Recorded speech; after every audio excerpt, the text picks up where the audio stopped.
living la vida low carb. This show is changing lives. We talking about your diet, trying to get you feeling right. Cut up them avocados, fry some eggs. Time to explore the longest running health podcast, hosted by Jimmy Moore. Time to give up the crappy garbage. We're getting into ketosis. Every day is a new step to your goal. Yeah, you're getting closer, motivated and focused. Don't stop, just go. Time to get inspiration from the Living La Vida Low Carb Show. Hey, the livinglowcarbshow.com. I had no idea until just now, you articulating this. So, and then you get into the, do these have souls? Does that matter? And a lot of people, that's kind of the essence of humanity is we are not just body, we're mind, body, spirit, soul, whatever you want to call it.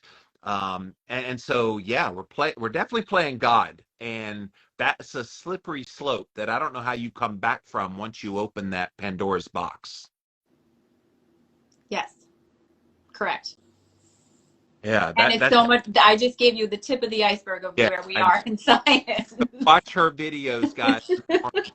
A whole lot deeper than she is now. It's deep now, but it's a whole lot deeper on those. And look, even in my world, they were playing God with lab meat, creating meat in a lab out of cells because it was unethical and all the greenhouse gases, and we'll grow it in a lab, and now we have meat. But is that meat the same as the meat that would have been, naturally created? That was kind of the ethical issue there.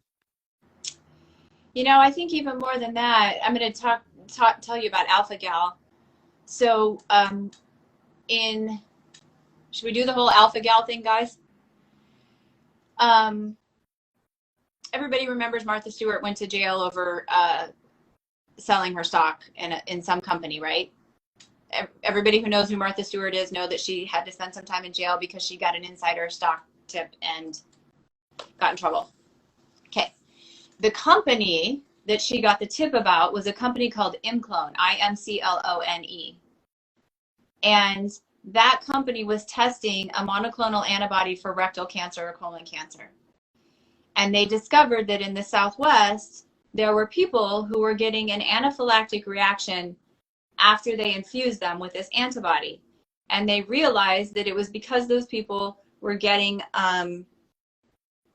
they were reacting to an antigen on meat of a sugar. So most of the time, let's say your child has an anaphylactic reaction, have to go to the emergency room reaction to peanuts. That's usually a protein. So this was one of the first times in science that we realized that people could get a reaction to a sugar, and it was a sugar on meat, non-primate meat.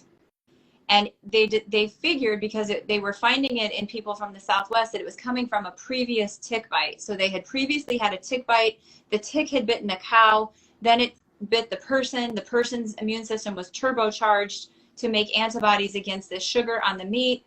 Then when they later got the monoclonal antibodies for their cancer, it caused them to have an anaphylactic reaction and almost die. So wow. She probably didn't know what that was all about. She just got information that, okay, this company is going to have to tell the FDA what's happening with their drug. It might not be such a great investment. And she maybe found out the night before, sold her stock. And what I say to that is, if someone called you and you didn't have the scientific understanding to understand that and was like, hey, they're seeing some bad outcomes, you might not want to be a part of this, what would you do? If you had $50,000, $100,000, $150,000, most people would say, oh, they're going to go tell the FDA tomorrow. Thank you for telling me. Sell, right? Yeah. Especially if you don't understand the science of it. So nothing against her. I almost think maybe she was a scapegoat for the whole situation. But anyway, that's what happened. So in 2009, we knew of 9 cases of alpha-gal allergy. Now, in 2019, there are 34,000 reported cases. Whoa. To me, that says we are either not evolving in nature the way we should, getting bit by ticks the way we should, or we're not eating raw meat the way we should. Like, there's something going on with us that's pulling us away from nature for us to be able to have those anaphylactic reactions. Now, I'm not suggesting that you go out and do that, because that's a different conversation. But there is something going on. We are also using alpha-gal to increase antigenicity in vaccines. And we have also created CRISPRed meat that takes that, and antigens like little antennas on a cell. We've CRISPR designed meat to remove this alpha-gal sugar from the meat so that the 34,000 people, and the number's probably going to grow, who can't eat that meat, can eat meat that somebody's paid for to genetically modify. So because humans are being, the big picture of what I'm trying to say is because we've been so removed from our environment, we're not crawling on the ground, we're not eating the bugs, we're not eating the bacteria, we're not doing the things that we evolved to do, we are being able to be taken advantage of for things that are happening in the lab. Yeah, and then somebody makes a good point there. It literally just came in. How does that impact the other millions upon millions of people who do eat that and can eat the regular, but they get this other? How does that impact them? It probably won't make a difference. The bigger impact that people have to think about is you evolved not using pesticide and Lysol and chlorine. You evolved outside playing in the dirt. You evolved getting the tick bites. It's one of the reasons that I take issue with the Lyme and the mold and the parasite story. We evolved over millions of years outside with Lyme and mold and ticks and parasites and all of this stuff. There's something else happening that's making us sick. What's your theory? Mitochondrial dysfunction. Too many carbohydrates, too much inflammation, never practicing fasting, never hunting, never refeeding, and not living under the light of the sun. If those are the things that fuel our mitochondria to make us stronger, and then we are supposed to evolve with periodic episodes where we get a little bit of food poisoning, or we get, we eat a little bit of bacteria, we get exposed to something that makes us sick, and we mount an immune response, and we get stronger and stronger and stronger. We don't do that anymore. We sterilize everything. We don't go outside and play. We don't go to the zoo. Right. We're causing more harm than good by making ourselves so sterile. Well, and the last 2 years have been a perfect example of everything wrong to do. Sadly. Yes. Sugar. They're saying soma. Soma. If you've read A Brave New World, soma is the substitute for sugar. Yes. It's amazing when you stop and think about how much of life is not what you thought it was. And that's kind of what we're revealing here today, is there's so many things hidden in plain sight, to kind of steal a phrase. It's all hidden in plain sight. It's all hidden in plain sight. Yeah. It's all hidden in plain sight. So I kind of want to go back to where we are with artificial intelligence, understanding our genome. So okay. I think most people, I'm kind of like checking boxes that I want to talk about. I think most people know that we've calculated. I think most people know that we know the entire human genome. So we know that sequence of A, T, C, G, what that ladder looks like. Artificial intelligence, one of the biggest mysteries in science was how our proteins fold. So our DNA codes for proteins. If a protein folds this way and those antigens or those pieces of the protein are on the inside, it might behave one way. If it folds with those markers or those pieces on the outside, it's going to affect your biology a different way. That's a simple view of protein folding. That was one of the biggest mysteries of how, if you can see the genes, you still don't know how the protein's going to fold, and that's going to affect its efficiency in your chemical reactions. In 2020, at the end of 2020, artificial intelligence was able to figure out protein folding. That's a huge deal. DeepMind's next goal is to figure out, okay, what's happening in the subatomic particles in the protein folding. So we are literally that much closer to understanding the quantum mechanics of how our proteins fold. I mean, that's crazy. That is getting one step closer to the singularity. That is getting one step closer to God. And the reason I put it that way is because religions don't tell you that that's what it is. So you have this view of God being this gray-haired man in the sky, or whatever your religion told you it is. Yeah.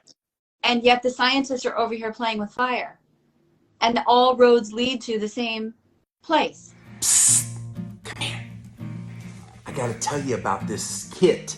It is a hair mineral analysis kit to determine your deficiencies in key minerals. It'll also show you your toxicity with heavy metals. It'll show hormones, your immune system, your thyroid, your adrenals, and your metabolism all in one kit. And all you got to do is go to upgradedformulas.com, use the coupon code Jimmy. You'll get 15% off this kit, but they have everything that you need to just basically give them a piece of your hair, and they'll show you how to do that. And then you mail it in, and they'll show you specifically where you have deficiencies. And then go to upgradedformulas.com. They have a full array of nanotechnology that will help you shore up those deficiencies in the minerals. So again, upgradedformulas.com, and check it out. Test, don't guess. I'm taking all of this in, like, slowly but surely. It's extremely complex, but I think it's important. So thank you again for articulating. And look, you're translating it, I know, majorly so. So thank you for that. For those of us that aren't physicists, that don't necessarily follow along real good, you're doing very well at translating it. Yeah, the Let me put it another. The Bible tells you the kingdom of heaven is within you. Yeah. We know that there's a subatomic place that we came from called the singularity. There has to be a place where no time exists. All of the light exists. That's the center of a black hole. Let me come at it another direction. The word singularity in math means basically infinity. In physics, it means the center of a black hole where all of the light exists. We came from, you talk about Big Bang Theory, 13.8 billion years ago, we came from a Big Bang. Even the Vatican tells us, yes, the Big Bang is real. We have an entire population who still dispute Big Bang, but yes, the Big Bang is real.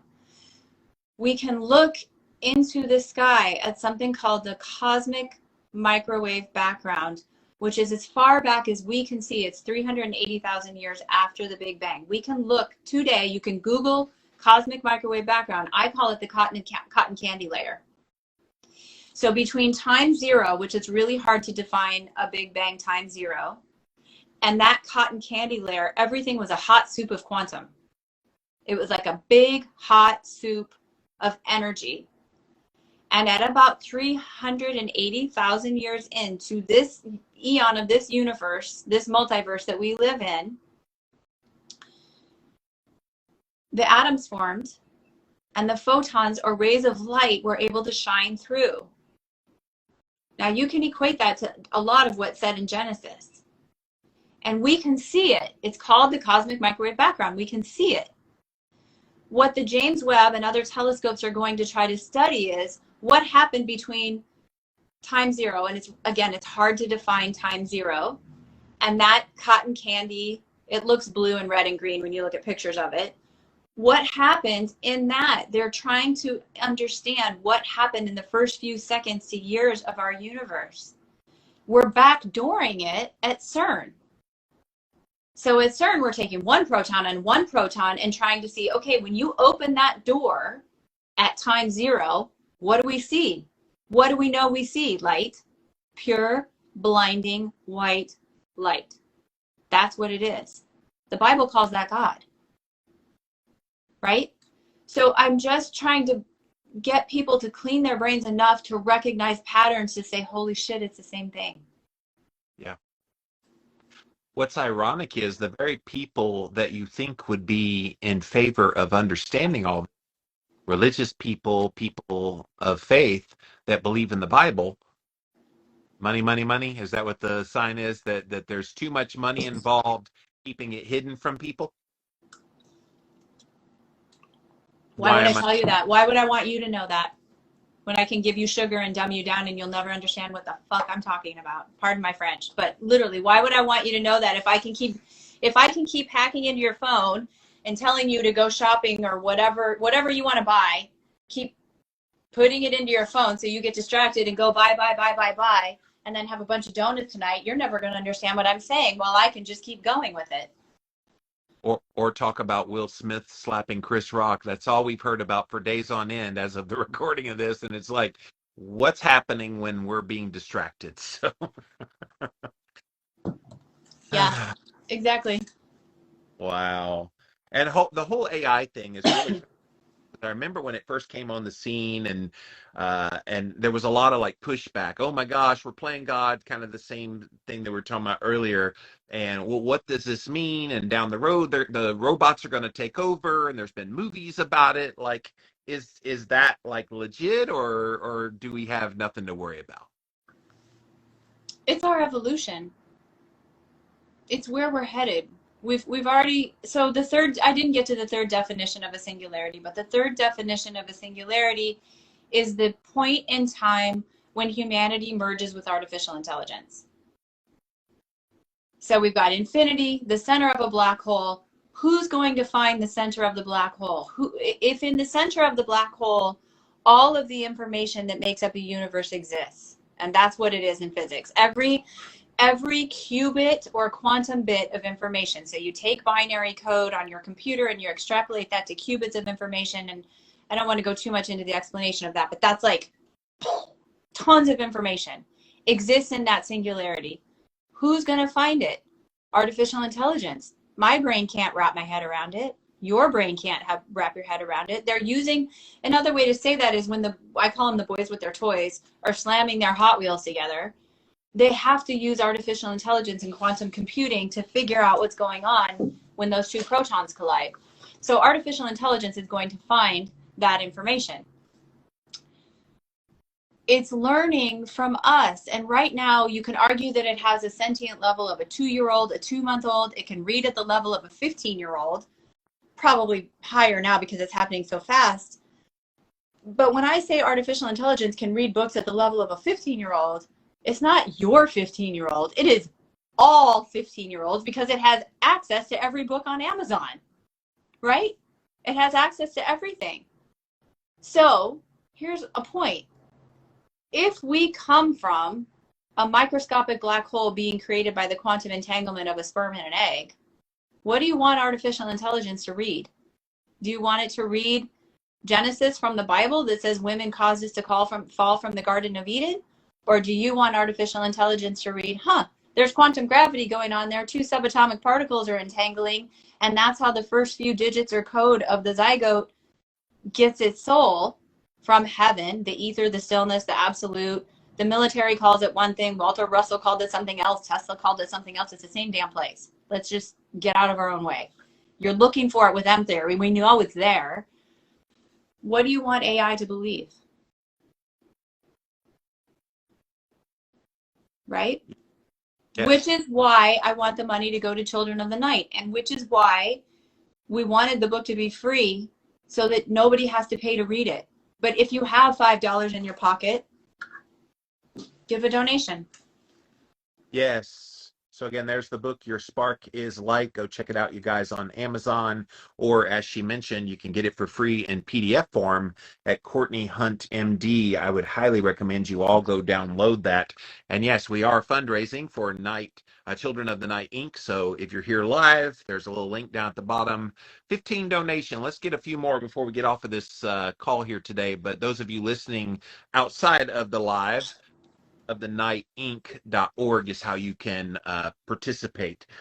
We've gone all over the board, and I love it because it's like there's so many areas of interest for me, and this whole idea of memory and how societally humans have become less smart.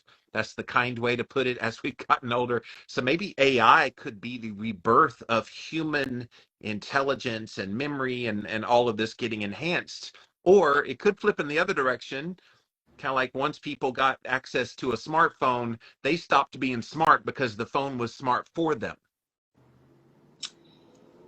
It could go many ways. I mean, it is learning what it's learning about us because of all of our data that we feed it. So you might think it doesn't know everything about you, but it knows more about you than your wife, your husband, your kids. The algorithm knows I talked about Charmin toilet paper, and it sends me an ad telling me, hey, here's some Charmin toilet paper. Here's a coupon. Go buy it. Yeah. So part of what I think every human has to realize is that if you can't clean your brain of the sugar, you aren't going to be able to decipher if it's your thoughts or thoughts that someone is putting in your pocket to get your money or get you to do something. That's a huge deal.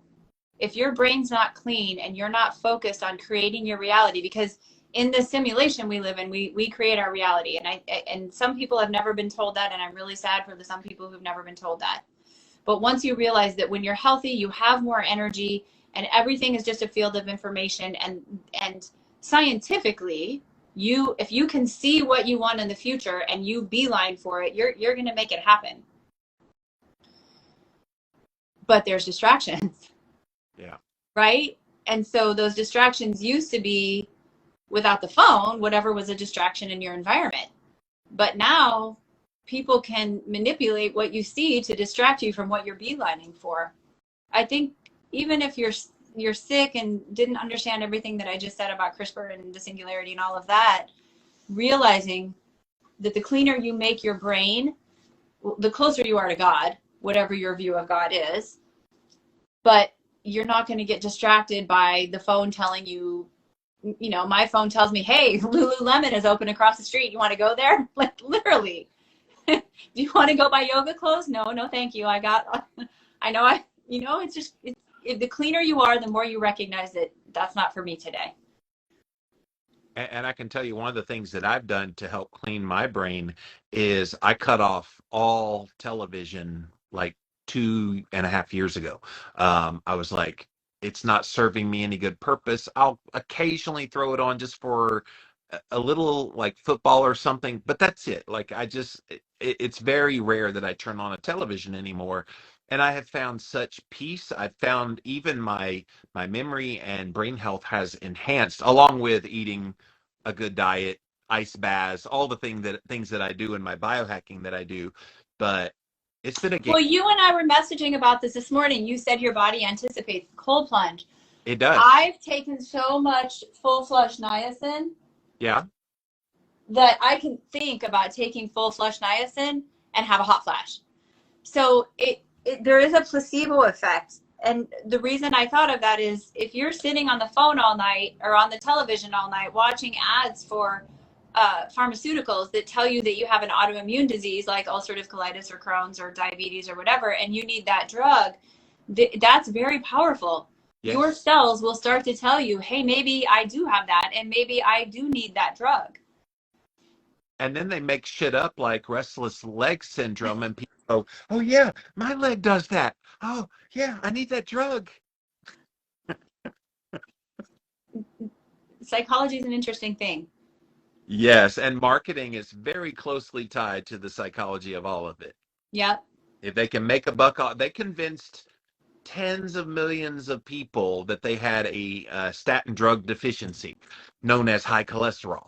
And they put them on all these medications. Look, there's probably an appropriate medical reason to put people on those kinds of cholesterol-lowering drugs, but most of the people that took those, Courtney, they didn't need them.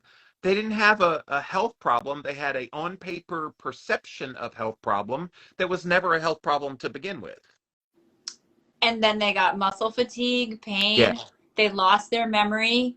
Yep. They got Parkinson's disease. They got dementia. And the ironic one is a 12% increase, at least in the studies that I've read, 12% increase in the very thing it's supposed to prevent, heart disease. Yes. And diabetes. I mean, it's... Yeah.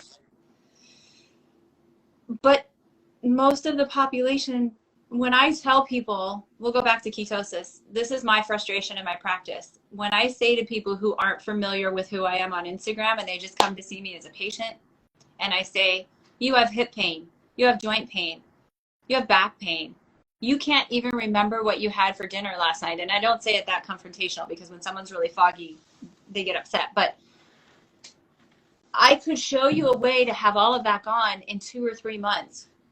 Great, I'll do it. Okay, but it involves not having wine or beer every night. Yes. And not having any more sugar. Like, to start, you're going to have to go below 20 grams of sugar. I can't do that. Yeah. So you'd rather keep going to the pain management doctor, getting opioids and drugging yourself out and still being in pain. Here's the answer on a silver platter. Yeah. But we have lied to people so much about sugar and all the things that they, grew up with, that they can't even, they won't believe it. Have you experienced the dreaded keto flu? Did you know that most of these symptoms are actually due to your body dumping excess electrolytes? This is where Element comes in. Element is a tasty electrolyte drink mix with everything you need and nothing you don't. That means lots of salt with no sugar. Element is formulated to help anyone with their electrolyte needs and is perfectly suited to folks following a keto, low-carb, or paleo diet. Element contains a science-backed electrolyte ratio, 1,000 milligrams of sodium, 200 milligrams potassium, and 60 milligrams of magnesium, with none of the junk, no sugar, no coloring, no artificial ingredients, no gluten, no fillers, no BS. Everyone needs electrolytes, especially those on low-carb diets, or if you practice intermittent or extended fasting, if you're physically active, or sweat a lot. Add Element today and see how much better you feel and perform. Use the URL drinklmnt.com/Jimmy. Well, it's escapism. I think people enjoy, obviously, we know the addictive properties of sugar, for example, but then they vilify things like meat and fat. And so people are scared to eat those things. So, speaking of psychology, I mean, there's mass formation psychosis about diet that people have bought into hook, line, and sinker, which makes it hard. Oh, well, low fat's healthy. So now you're telling me to eat low sugar too, Dr. Hunt?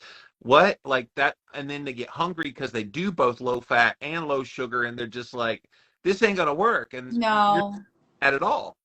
And what makes me the saddest is the moms and dads and the grandmas and grandpas who are at that stage in brain fog or dementia or Alzheimer's or whatever word you want to put to it. They're disconnected from their consciousness. So we know that there is a Center for Consciousness Studies at the University of Arizona. Let's start there. So there is a place where scientists and consciousness people are coming together, and it's run by a doctor named Stuart Hameroff, who's an anesthesiologist, and a physicist named Roger Penrose, who won the Nobel. He was the third physicist who won the Nobel in 2020 for his work on gravitational fields and black holes.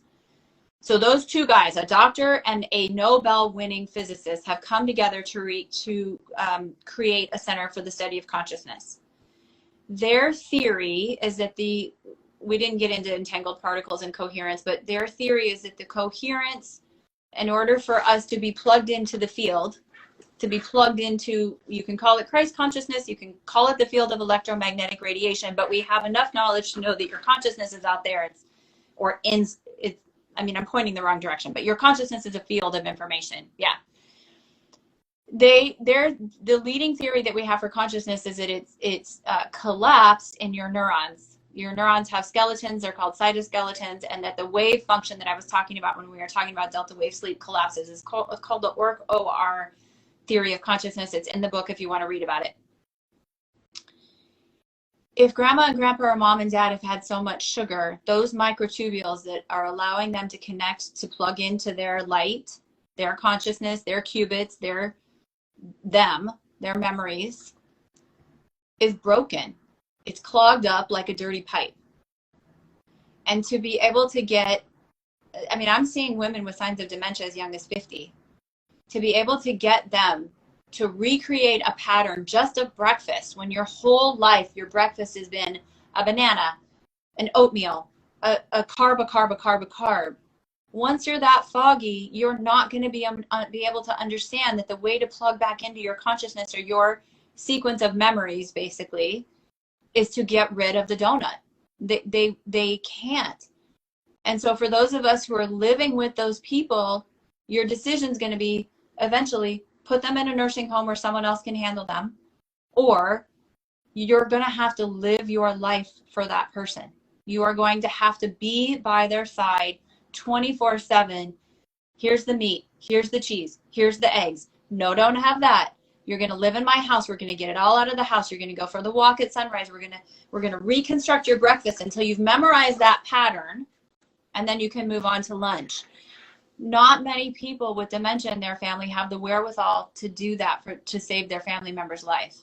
Yes. Which is Yes. sad. Make your home a metabolic ward for that patient, right?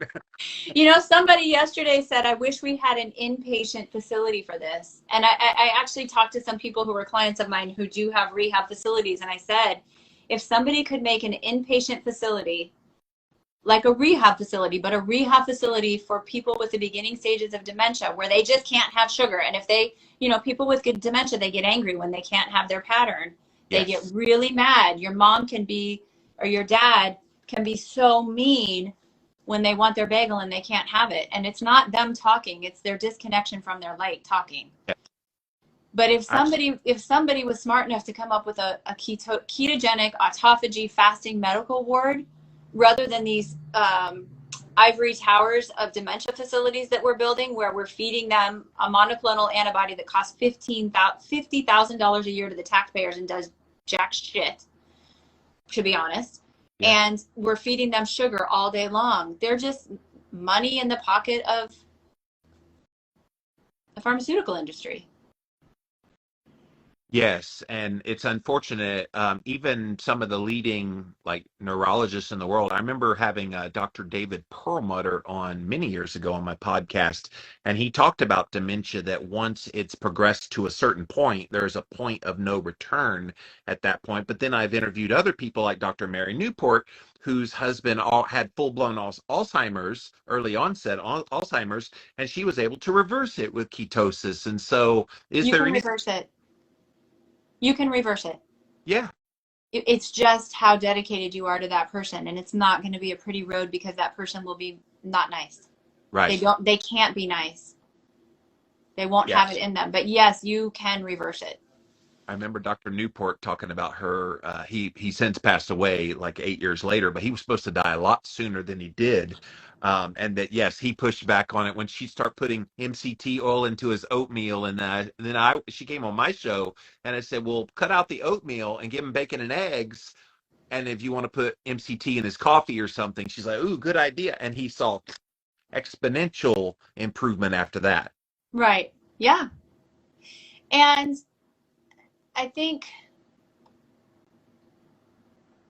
I just wish every human on the planet could have this knowledge. If we all could teach each other and teach each other young enough that this is the path out of the brain fog, it'd be a better place. This is why you're on here today, my dears. We're both doing our part. How long have you been practicing and I guess been online active? I've only seen you in the last few years, but how long have you been doing this? I finished residency in 2001, so 21 years. And I just started an Instagram account in 2016 and just started teaching what I knew. And then as soon as, I'm just a person in an office trying to help people. And so I thought, okay, well, what's the free way with my free time I can teach people? And as soon as Instagram started letting me do lives, I'm not a good computer person. I hate working on them. So I thought, what's the easiest way that I can figure out to just spread the knowledge for free? Yes, and look, Instagram Live has been a game changer for my business and what I do. I'm a writer kind of by trade. I've written 1 million books, as you know, as well. So it's like when you write, that's one thing, but to be able to connect in this way, it's a whole nother vibe. And you definitely do a great job of connecting with your audience. Again, guys, go check out Courtney Hunt MD over on Instagram. And while you're there, click on her link tree. She has a wonderful book you can download for free. We've been talking about a lot of the concepts from it. Your Spark is Light, the quantum mechanics of human creation. Scroll down a little bit. You can hit the buy it now. It takes you to Amazon to get the paper version of that book. And yeah, excellent concept. Yeah, someone said yay for Kara Dunn. Kara Dunn is a how old is Kara? 24-year-old young woman who helped me, who had a near-death experience a few years ago. She has Guillain-Barré syndrome, and she's having a little bit of a rough day, so she's not here with me today. But yay for Kara Dunn is right. I'm sorry, who's Kara? So she helped me write that book. Oh, okay. Oh, okay. She's 24 years old, and she had a near-death experience. She got Guillain-Barré and died in a hospital in Seville, Spain. And then she died in the ICU in Spain and came back and recovered and then helped. And she's having kind of a rough day today from her disease, but for the most part, she's doing really, really, really well. So yay for Cara Dunn is right. Thank you. And wow, she died and then came back. And we've heard about these kind of near-death experiences where people die and they come back, and then there's like new revelations that have happened for them. Did that happen to her? You know, she went to a place of blinding light and then had an experience where she saw her family members on the plane coming. You know, she hovered over her family members on the plane coming to get her because she was a college kid who was traveling across Europe for the summer. And the second she landed in Spain, the Guillain-Barré is an autoimmune disease where you attack your nervous system and you completely lose all function. It's kind of like a fast version of Lou Gehrig's disease. Yeah. And within 48 hours, she was on a ventilator in the ICU being intubated in Spain. So she had an experience where she saw blinding light, and then she saw her mom and her brother on the plane coming to see her, hovering over them on the plane. She saw her mom. She has a memory of her mom falling to a marble floor in a hotel room, praying for her to be okay, which her mom later told her that really did happen. Wow. So she spent about 2 weeks there. They were able to bring her back, or her will to survive, or her love of her mother and her brother, entanglement, brought her back. And then she came back and tried to go back to school. It didn't go so well because she was so sick. Came back to work for me and helped me with that. That's great. She sounds like a special person. Maybe one of these days I'll get her on my podcast. Sounds amazing. But you, my dear, were amazing today. Dr. Courtney Hunt, CourtneyHuntMD.com. Again, go follow her over on Instagram for her morning walks. But you don't just do morning. I see you go on live morning, then you get kicked off because you play Will Smith, and then you go back on again. You played this morning, you played Getting Jiggy with it. So, okay, any day, any point now, the algorithm's going to kick me out. And it never did kick you out today. And then you're on later in the day. You're on all the time. And today you were on my show, and I'm very grateful that you were here today. Thank you so much. Thank you so much. This was really fun. Time to get inspiration from the Living La Vida Low Carb Show. Hey, the LLVLC.com. Woo! It's been 3 years since the release of my last book, but now I have written a brand new book called One Step Deeper Journal, The Foundations, featuring my co-host of my One Step Deeper podcast, Brittany Lee Davis. And this, you guys, is going to be an incredible book for those of you who struggle with mindset, struggle with why you believe things the way you do. If you've gone through any kind of trauma in your life, we got you. It's a 40-day journal. We're going to take you through all of the different topics. Brittany and I actually give you a lot of our own personal story. There will be lots of places to do journal entries where we prod you. This is one of the proudest books I've ever written, and it's available at onestepdeeperjournal.com. Within the next few days, we're expecting it to be available on Amazon. So go check it out. One Step Deeper Journal, The Foundations.